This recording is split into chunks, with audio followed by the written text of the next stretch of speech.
নমস্কার বন্ধুরা, আমি একটা নতুন চ্যানেল খুলতে শুরু করছি এবং সে চ্যানেলটার নাম হলো ইউটিউব চ্যানেল।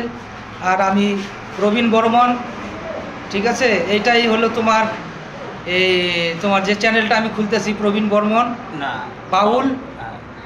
হ্যাঁ, বাউল প্রবীণ আমার চ্যানেল। তবে যাই আমার চ্যানেলের নাম, তবে সবাই মিলে লাইভ শেয়ার করবেন। আপনার কাছে আমার এটাই অনুরোধ। আপনারা যদি মনে করেন তাহলে সব কিছু করতে পারবেন, আর আপনারাই মনে করলে আবার নাও করতে পারবেন। তবে যাই হোক, আপনারা একটু আমাকে দয়া করবেন, আপনাদের কৃপা চাই। এবং নমস্কার, আপনাদের সবাই ভালো থাকেন। আরেকবার বলছি। আচ্ছা, আমি আর একবার বলছি। আমার চ্যানেলটির নাম বাউল প্রবীণ। মনে রাখবেন, সবাই মনে রাখবেন এবং সবাই লাইভ শেয়ার করবেন। আমি এই বলে সবাইকে ধন্যবাদ জানাচ্ছি। সবাই ভালো থাকবেন।